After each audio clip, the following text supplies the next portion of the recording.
Ketika jalan ke BG sana, akhirnya di situ ternyata kematiannya, ajalnya di sana. Kita juga tidak tahu Bapak mengalaminya di mana. Tidak perlu sakit untuk mati, Pak. Ya.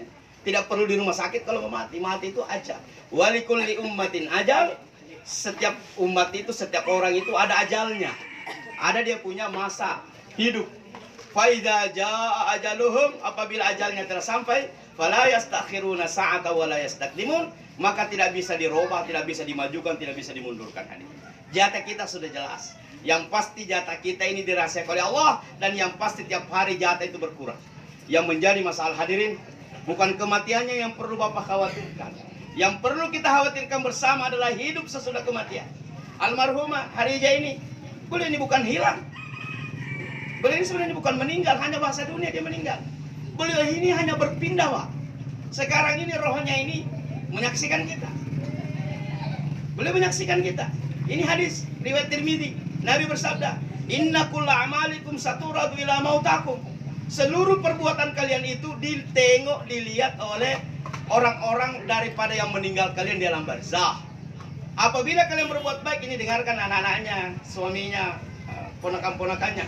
Apabila kalian berbuat baik, kalian bangun tahajud, yang laki-laki selalu ke masjid, apa yang dirasakan oleh Ibu Harijah di dalam alam barzah itu, fastabsyirun, maka mereka sangat bergembira, senyum-senyum melihat Ustaz Ibrahim tahajud, senyum-senyum melihat suaminya pergi ke masjid, senyum-senyum melihat saudara-saudaranya Ustaz Ibrahim pergi ke masjid.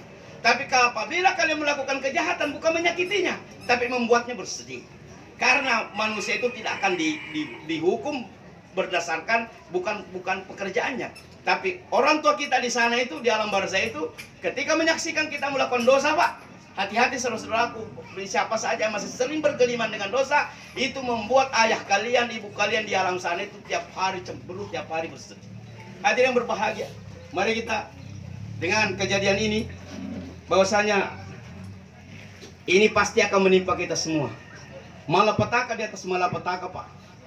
Kalau kita ini dihentikan kelalaian dan kemaksiatan kita dengan kematian, meninggal di saat tidak sempat bertobat, naudzubillah summa naudzubillah. Ini yang seharusnya Bapak khawatirkan. Maka saudaraku sekalian yang jarang-jarang mentaati Allah, usia ini kita tidak tahu kapan Anda akan dicabut daripada kesempatannya beramal. Dan kalau Bapak berada di kubur, tidak bisa sujud, tidak bisa rukun, tidak bisa zakat, tidak bisa puasa, berhenti, selesai. Masa beramal itu cuma di dunia, saudara. Di akhirat tidak ada salat, tidak ada puasa, tidak ada zakat. Kesempatan salat di sini. Maka langkah membingungkannya manusia itu yang tidak menyadari hakikat kehidupan. Diberi waktu begitu panjang, 75 tahun tidak pernah injak masjid. Bayangkan lamanya modal hidup dikasih oleh Allah Subhanahu wa taala. Lalu apa yang dia mau hadapi di kuburannya, Pak? Tanpa ada amal. Bagaimana dia berhadapan dengan Allah Subhanahu wa taala? Usia panjang tidak pernah taat kepada Allah Subhanahu wa taala. Kita ini tidak tahu kapan Bapak dan Ibu akan meninggal, yang pasti masih ada hidup.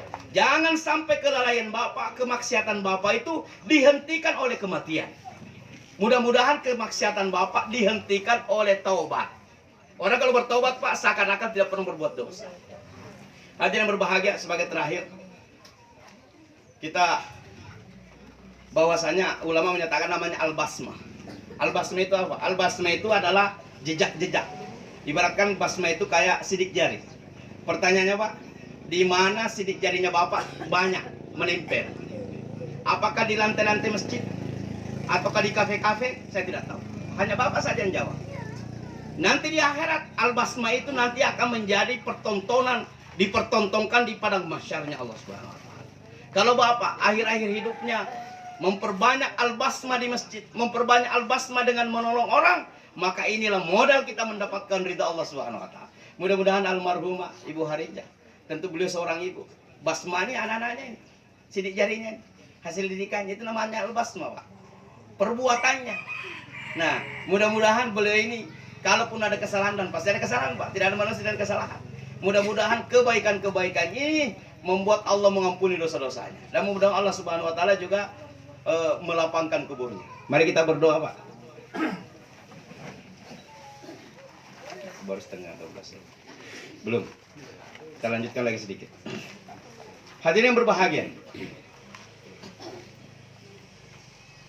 Jadi begini keadaannya, Pak, kalau orang meninggal. Saya ambil saja yang riwayat yang sahih. Banyak riwayat yang lain tapi ini masih diperselisihkan ulama. Suatu saat Nabi SAW sedang duduk di pekuburan. Yang dilarang itu Pak, duduk di atas nisannya. Nisan disebut nisan itu yang batu anunya, batu satunya itu. Kalau yang anunya itu bangunannya enggak dilarang itu. Yang dilarang itu adalah persis di atas yang terpatok itu. Karena kalau terpatok itu Pak berarti tubuhnya persis di bawahnya. Kan begitu cara mempatok itu. Jadi kalau dipatok itu persis tubuhnya di bawah, itu dilarang. Nah, kadang kita bisa lihat di Tababu terlalu lebar itu bikin anunya, bikin dia punya bangunan, sehingga membuat orang susah mau diduduki, dibilang kuburan. Padahal sebenarnya harusnya seukuran tubuhnya saja seharusnya, supaya orang kalau masuk di situ ada tempat untuk bisa duduk-duduk. Hadirin berbahagia, Nabi duduk-duduk sambil menunggu sahabat-sahabat yang lain menggali liang lahat karena ada sahabat yang sedang meninggal. Lalu beliau menghadap kiblat. Jadi bagusnya itu Pak, kalau Bapak berada di pekuburan, usahakan duduk-duduknya itu menghadap kiblat. Menghadap kiblat ditemani oleh sahabat-sahabat yang lain. Lalu beliau mengambil satu ranting yang masih basah dengan daun-daunnya, lalu ditancapkan di tanah pekuburan. Lalu beliau menyatakan, ketahuilah, apabila seseorang akan meninggal, ini bayangkan Pak, apabila dia orang soleh, maka sebelum datang malaikat maut, ada datang yang mendatangi, ada sekumpulan malaikat yang mendatanginya. Sekumpulan Pak, karena banyak, tak terhitung. Mereka berpakaian putih-putih dengan wajah yang seterang cahaya matahari. Dia duduk mudda tabasar sejauh pandangan mata sambil menunggu kedatangan malaikat maut. Jadi ketika orang itu sedang sakaratul maut, ya, nah biasanya kalau orang sakit kan ada prosesnya. Pada saat dia sakaratul maut, sebelum datang malaikat maut, ada sekumpulan malaikat yang datang Pak. Tergantung ini pelaku maksiat atau orang soleh. Kalau orang soleh, orang baik-baik Pak, yang meninggal ini, maka yang datang ini kumpulan malaikat, malaikatur rahmah namanya. Hadis ini sahih Pak. Malaikatur rahmah, malaikat kasih sayang. Dia duduk mudda tabasa dengan pakaian putih-putih, dengan wajah bercahaya secantik matahari. Apa yang dia bawa Pak? Dia membawa kain kafan dari surga. Kemudian membawa hanut. Apa itu hanut? Hanut adalah kasturi ataukah parfum yang dibawanya pula dari surga. Ketika malaikat maut mencabut nyawa ini, dengan menurut Nabi, seakan-akan seperti air yang keluar dari cerek. Saking lembutnya, mudahnya Pak. Wan nazi'ati gharqa. Bapak boleh baca tafsiran riwayat ini dalam tafsir surah An-Nazi'at. Wan nazi'ati gharqa. Demi malaikat yang mencabut nyawanya orang-orang kafir dengan sangat kasar. Wan nasyitati nashta. Dan demi malaikat yang mencabut nyawanya orang-orang beriman dengan sangat lembutnya. Gambarannya Nabi itu keluarnya seperti air yang keluar dari mulut cerek. Setelah dia keluar, lalu malaikatur rahmat tadi datang mengambil ini roh, lalu dikafani dengan kafan surga. Ini saudara kita Ibu Harija ini sedang dikafani dengan kain tubuhnya, dikafani dengan kain kafan dunia. Mudah-mudahan rohnya sekarang ini tengah dikafani pula oleh malaikatur rahmat. Lalu dikasih parfum dari hanut tadi, lalu dibawa ke atas ke langit. Jadi orang meninggal kalau orang baik itu Pak dibawa dulu ke atas. Hadisnya ini. Sampai di langit, penghuni langit pertama berteriak, bau harum siapa ini? Maka dibukakan pintu langit pertama, kedua, ketiga, sampai pintu langit ketujuh. Dia dipersilahkan naik dulu rohnya ke atas. Karena bau harum yang tidak pernah terbayangkan sebelum. Bagaimana tidak harum Pak? Parfum dunia saja harum, bagaimana parfum surga? Lalu berteriaklah sebuah seruan dari Allah Subhanahu wa taala. Tempatkanlah rohnya di Illiyin. Wa ma adraka ma illiyun, kitabum markum yashhaduhul muqarrabun. Tempatkanlah rohnya nanti di sebuah tempat yang namanya Illiyin. Apa itu Illiyin? Illiyin adalah tempat kitab amalnya, maksudnya tercatat yang disaksikan oleh malaikat. Habis itu Allah mengatakan, turunkan dia kembali ke bumi karena urusannya belum selesai. Minha khalaqnakum wa fiha nu'idukum wa minha nukhrijukum taratan ukhra. Dari tanah engkau diciptakan, kita semua berasal dari tanah. Wa fiha nu'idukum, kelak engkau akan kembali ke tanah. Kita semua kembali ke tanah. Orang tua kita ini sebentar lagi akan kembali ke tanah. Nanti apa yang terjadi Pak? Wa minha nukhrijukum taratan ukhra. Ini ayat. Nanti dari tanah lagi, dari pekuburan, engkau akan dibangkitkan lagi dari kuburanmu di saat kiamat sudah terjadi untuk menuju padang mahsyar. Maka orang ini belum selesai, maka Allah suruh turunkan. Nah, ketika diturunkan ke bumi Pak, saking cepatnya itu tubuh menyatu kembali dengan rohnya. Ketika nanti Bapak ini, bayangkan ini anak-anaknya, ketika nanti pulang, Pulang dari pekuburan, suara sandalnya kita itu masih dia dengar. Saking cepatnya dia dikembalikan dengan tubuhnya. Lalu akhirnya datanglah dua malaikat Mungkar dan Nakir dengan wajah yang menggetarkan hati. Lalu menanyakan beberapa pertanyaan dan dipastikan orang soleh itu akan lulus dengan pertanyaan. Lalu disebutkan hadis itu terdapat seruan di dalam kuburnya, bentangkan kepadanya permadana daripada surga. Lalu bukankah kepadanya satu celah yang menuju surga, sehingga setiap hari dia lihat, itulah tempatku nanti, itulah tempatku nanti. Maka kerjanya tiap hari berdoa, ya Allah segeralah kiamat, segeralah kiamat. Dia sudah tidak sabar ingin menempati tempatnya di sana. Apabila datang angin surga, maka kenikmatan surga dia rasakan. Makanya kenapa Nabi menyatakan kuburan itu memang tempat persinggahan pertama, tetapi dia bisa berubah menjadi Raudhatun min riyadil jannah, menjadi taman di antara taman surga. Dan biarpun bisanya 1 juta di dalam kubur, rasanya menurut ulama berdasarkan riwayat itu tidak lebih daripada perasaan pengantin baru 1 malam pengantin baru. Bagaimana rasanya Pak Lurah ketika pengantin baru? Lama enggak itu malam pertama? Wah, seakan-akan cuma setengah jam. Jadi rasanya itu cuma begitu, biarpun lama di dalam, karena fasilitasnya. Baik, bagaimana dengan pendosa? Menurut Nabi, apabila dia adalah ahli maksiat, ahli maksiat itu hitungnya kalau tidak tobat, Pak. Ya, jangan bilang ke saya itu kan saya ahli maksiat. Enggak. Anda bertobat sekarang. Kalau sudah bertobat, bukan mikir ahli maksiat. Bagaimana dengan ahli maksiat, hadirin? Maka ada juga malaikat yang datang, tapi bukan malaikatur rahmah. Kumpulan malaikat ini namanya malaikatul azab, malaikat penyiksa. Lalu dia duduk muda tabasar dengan pakaian hitam-hitam, dengan muka yang hitam-hitam. Dia duduk sejauh pandangan mata. Ketika malaikat maut mencabutnya dengan sangat kasar, dibawalah rohnya ini menghadap ke atas. Penghuni langit menyatakan, bau busuk apa ini? Maka akhirnya penghuni langit tidak mau membuka pintu langit. Itu hadisnya, Pak. Jangan gambarkan bagaimana itu pintu langit, tidak usah gambarkan. Yang jelasnya riwayatnya begitu. Lalu diturunkan lagi ke bumi, mendatangkan pertanyaan, dan ternyata dia tidak mampu menjawab pertanyaan. Maka dia hanya disiksa oleh malaikat Mungkar dan Nakir. Jadi orang pendosa itu, Pak, sebelum disiksa di neraka, yang pertama menyiksanya itu adalah malaikat Mungkar dan Nakir. Lalu disempitkan kuburnya, hatta tanda mablau, hingga tulang belulangnya itu remuk.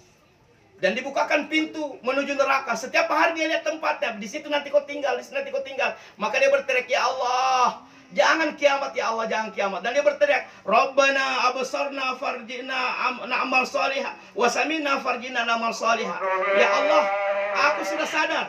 Ya Allah, aku sudah tobat ya Allah. Maka kembalikan saya di dunia. Yang dia inginkan, Pak, ingin salat. Sudah tidak ada waktu lagi, hadirin. Maka hadirin berbahagia, ini sudah bunyi masjid. Mudah-mudahan Bapak ini dengan kehadiran Bapak di sini hanya menyadari bahwasanya kita akan mengalami hal yang sama, dan jangan lagi kelalaian ini dilanjutkan, hadirin. Mudah-mudahan kita bertobat hari ini, lalu kita penuhi kehidupan kita dengan kebaikan. Mudah-mudahan dengan cara itu kita menghadap Allah dalam keadaan kuburan kita adalah Raudhatun min riyadil jannah. Mari kita tutup dengan doa. Mudah-mudahan almarhumah dirahmati oleh Allah Subhanahu wa taala. Alhamdulillah hamdan yuafi ni'amahu yukafi mazidah. Ya Rabbana lakal hamdu kama yanbaghi li jalali wajhikal karim wa 'azimi sultanik. Wassalatu wassalamu ala rasulillah sayyidina Muhammadin wa ala alihi wa sahbihi wa sallam. Allahumma ighfir laha warhamha wa'afiha wa'fu anha wa akrim nuzulaha wa wasi' madkhalaha wa nakkiha min khatayaha kama yunqqa ath-thawbul abyadu min ad-danas wa badilha daran khairan min dariha wa ahlan khairan min ahliha wa qiha min adzabi jahannam wa min adzabil qabr wa adkhilhal jannata mal abrar. Allahumma ya Allah, kami mohon ya Allah kepada saudara kami ini Bu Harijah ya Allah, lapangkan kuburnya ya Allah. Jadikanlah kuburnya sebagai raudhatun min riyadil jannah ya Allah. Apabila ada dosa-dosanya ya Allah, sucikanlah dia dari dosa-dosa sebagaimana sucinya kain putih daripada noda ya Allah. Gantilah keluarga di sana lebih baik daripada keluarga yang ditinggalkannya di dunia ya Allah. Gantilah tempat dan negeri serta istananya di sana jauh lebih baik daripada rumah yang ditinggalkannya ya Allah. Maka hindarkanlah dia daripada azab kubur dan masukkan dia ke dalam surgamu ya Allah ya Rahman ya Rahim. Allahumma ya Allah, ampunilah dosa-dosa kami, anak-anaknya, keluarganya, dan kami semua ya Allah. Kami tidak bisa membayangkan dengan dosa yang begitu banyak yang kami miliki. Kami tidak bisa membayangkan bagaimana nasib kami ketika kami bangkit dari kubur dengan kemaksiatan yang begitu banyak sementara ketaatan yang tidak banyak ya Allah. Kami juga membayangkan bagaimana nasib kami di dalam kubur ya Allah. Apakah kuburan kami jadi taman di antara taman surga, atau jangan-jangan menjadi celah di antara celah neraka?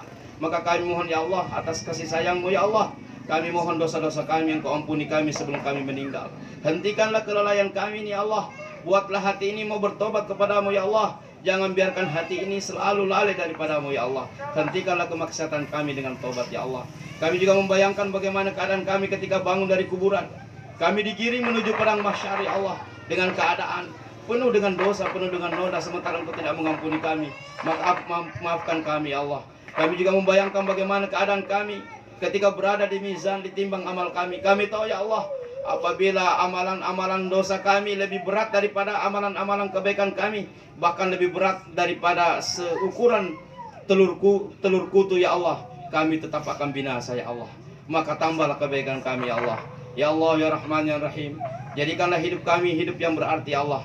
Apabila azan berkumandang, janganlah Engkau biarkan kami terlelap dalam tidur kami. Buatlah hati ini tergetar dengan panggilan azan ya Allah. Bagi ibu-ibu di rumah ya Allah, sama istri-istri kami, jadikanlah mereka taat kepadamu ya Allah. Allahumma ya Rahman ya Rahim, Rabbana atina fid dunya hasanah wa fil akhirati hasanah wa qina adzabannar. Subhana rabbika rabbil izzati amma yasifun wa salamun alal mursalin walhamdulillahi rabbil alamin. Assalamualaikum warahmatullahi wabarakatuh. Ya baik Bapak-bapak, mari kita sama-sama mengambil air.